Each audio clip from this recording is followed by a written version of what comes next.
Good morning, John. A nuclear reactor at Chernobyl exploded.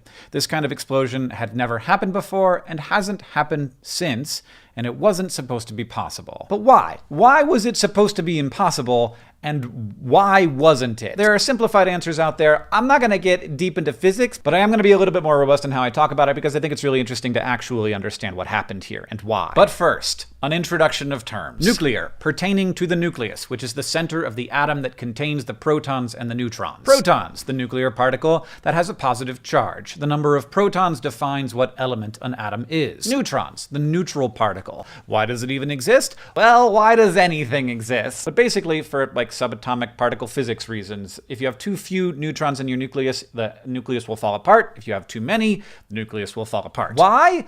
Forces, I guess? Isotope. So the number of protons an atom has always determines what element that atom is. 6 protons, it's carbon every time. Now carbon usually has 6 neutrons, but sometimes it has 5 or 7 or 8 or 9. And so we have this word isotope to describe these different forms of carbon. So the normal carbon is carbon 12, and then there's carbon 13 and carbon 11, etc. Unstable isotope. Now, almost all naturally existing elements on Earth are stable isotopes. That's because they're stable. Unstable isotopes generally have too many or too few neutrons, and so they will emit energy or particles on their path to becoming a more stable nucleus. And that process of emitting energy or particles is called radioactive decay. Radioactive decay is one kind of nuclear reaction. There are 2 other kinds. There's fusion, where 2 atoms come together to become 1 atom, and then there's fission, when 1 atom breaks into 2 atoms. During fission, the leftover fission products, which is all the particles and atoms that are left over, are always a little bit lighter than the original atom.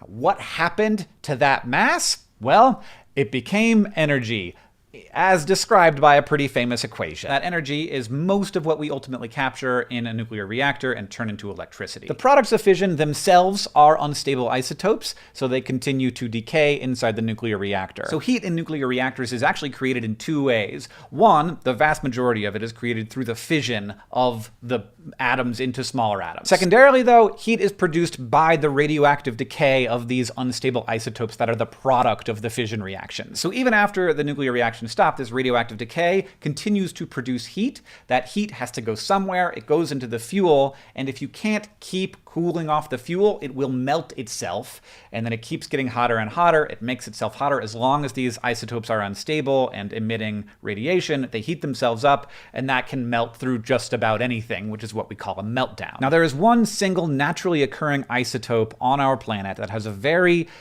special ability. Uranium-235, if you hit it with a neutron, not only will it split apart, but it will create more neutrons. And those neutrons, if they hit another uranium-235, that will split apart and it will cause this nuclear chain reaction. This is the reason why we have nuclear power on this planet. Now, U-235 is a rare isotope. It's about 0.7% of naturally occurring uranium. Uranium-238 is much more common and much more stable. So usually when we're making nuclear power or a nuclear bomb, we have to enrich the uranium. So there's much more U-235. In like a nuclear bomb, it's like 80% U-235. In that case, pretty much every neutron flying around in the thing is causing another fission reaction, which is causing more neutrons. So this instantaneously, all of the uranium fizzes.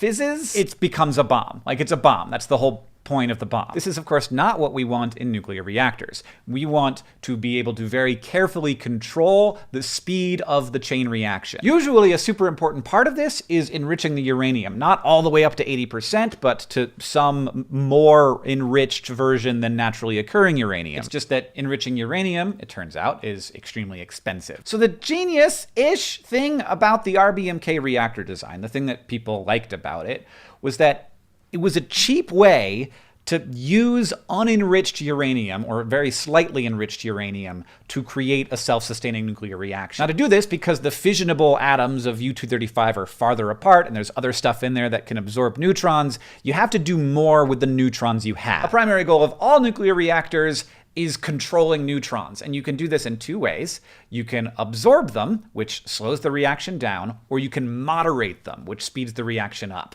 That sounds a little counterintuitive. It is. I'll explain why. When a uranium atom splits apart, the neutrons that come out are going extremely fast. They're going too fast, actually, for quantum mechanics reasons that I don't understand, to actually hit another uranium atom and break it apart. Mostly it will just bounce off. And then it'll fly out of the reactor and it won't get used. So counterintuitively, you have to slow down the neutrons to speed up the rate of reactions. To do this, you use something called a moderator. They moderate the speed of neutrons. They do not moderate the speed of the reaction, they increase the speed of the reaction. Now, there are some reactors that are able to do this with heavy water, which is like isotopically enriched water that actually makes it really good at neutrons bouncing off of it and slowing down some. That's expensive, because heavy water is expensive, but the nice thing is, if the reactor starts to get hot, the heavy water starts to boil, and then there's less of it around to slow down the neutrons, so the reaction starts to slow down. It's a negative feedback loop, which is the kind that you want inside of a nuclear reactor. Now, the RBMK reactor used regular water as a coolant because that's cheaper, but regular water is actually a neutron absorber.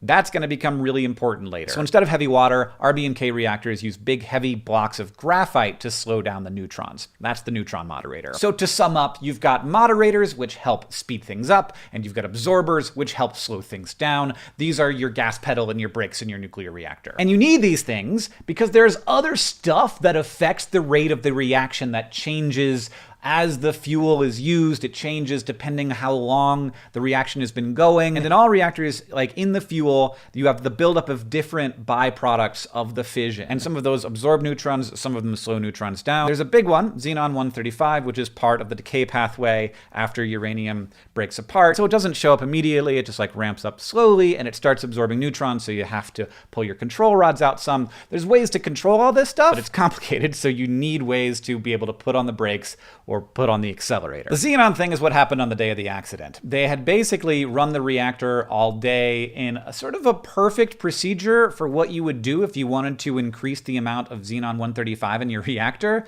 They didn't do this on purpose, it's just what happened. And so when they started to decrease the power for the test, the xenon started to suck up all the neutrons and the reactor dropped into this situation where they just weren't getting any power out of the reactor. Now, the normal thing to do with an RBMK reactor, because of all these positive feedback loops, is to very slowly bring the power back up. But they wanted to get the power back up fast. So what they did is they pulled all of the control rods out, pretty much all the control rods out of the reactor. The only things left absorbing neutrons in this reactor now are water and xenon-135. If one or both of those things go away, then you would have a nuclear reactor that is in a very difficult to control state. They talk in this show, and a lot of science communication talks about, and I completely understand this because like, you don't have however long this video is to explain all of this. They talk about how the control rods were tipped with graphite. So when they came back into the reactor, the first thing that happened is that this moderator, the things that speed up the reaction, was the first thing that came into the reactor.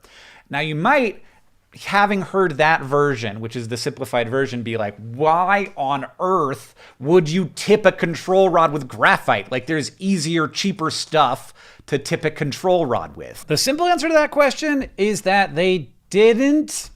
Let's explain. So when you're using normal water as your coolant, it also is absorbing neutrons. So if you take your control rod out, which is the thing that absorbs neutrons, and all that's left, like water is just taking that space, you have a less good, but still a control rod made of water in that space absorbing neutrons. So in RBMK reactors, they have control rods that control in both directions. The top of the control rod is made to absorb neutrons, and then as that pulls out, it pulls in a graphite rod, and that is made to increase the reaction. This is the graphite tip. That's not actually a graphite tip. It's part of what makes the reactor work. So you have in every control rod a brake and an accelerator. And you can't do one without the other. So on the day of the accident, they hadn't just pulled out all of the brakes, they'd pulled in all of their accelerators. Pretty much all of them. This is not the biggest problem. The biggest problem is neutron flux, which is basically the movement of neutrons throughout different parts of the reactor. And you want to control the movement of neutrons throughout the reactor so that all of the fuel burns evenly, so you don't waste anything, and so there aren't areas of the reactor that are hotter than some other areas. To accomplish this, the graphite moderator rods are actually shorter both at the top and the bottom than the fuel rods. So in those spaces, there's some water, and that water is absorbing neutrons. And in the middle, you get a nice flat curve of neutron flux evenly distributed throughout the reactor. And this is fine. This is great, unless you take all of the control rods out at the same time and then put them all back in at the exact same time.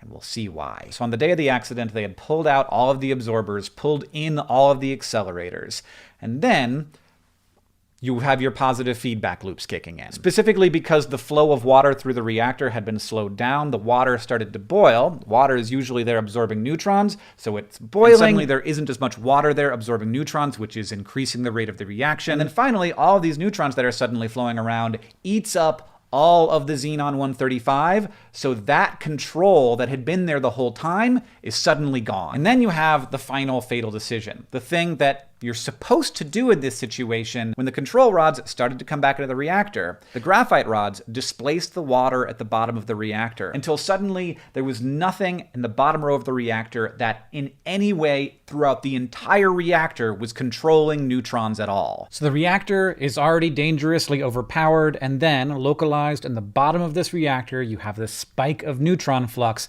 that's beyond anything the reactor is designed for. That very rapidly increased the amount of energy being produced, and something somewhere broke. It could have been a lot of different things that in this situation broke. It might have been multiple things at once, but when it broke, it locked those graphite rods into this most dangerous of positions. And now it's time for a side note on explosions. An explosion generally seems like it has something to do with fire to us.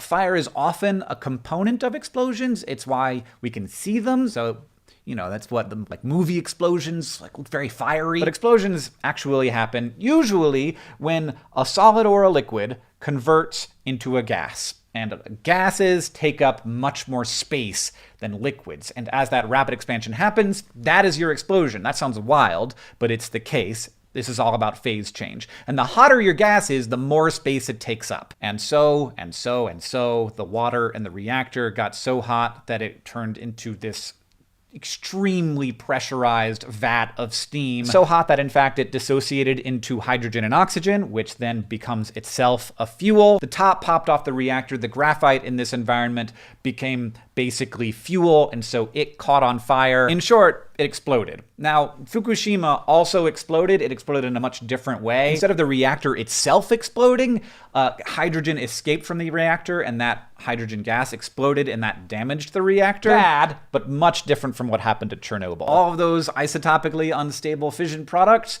were then either started melting because there was no cooling left, or they burned and went into the air for people to breathe for hundreds of miles. This sounds like a worst case scenario, and in some ways it is. This is as bad as it can get when it comes to a reactor exploding, but it is not the worst case scenario when it comes to the impact that it could have on people. There were ways after the fact that this could have gone much worse if it were not for a lot of hard work and clever engineering and bravery. But reactor design is all about creating balance. Even with all of these problems, the design of the reactor prevented anything catastrophic from happening unless you did a very specific set of things. The things that they did in 1986. If you want to get a little deeper into the physics of this, Scott Manley's video on this topic is amazing. And if you want to watch the HBO miniseries, I found that very good and enlightening in terms of the human and political causes of this disaster, as in addition to the engineering and physical causes of the disaster. John, I'll see you on Tuesday.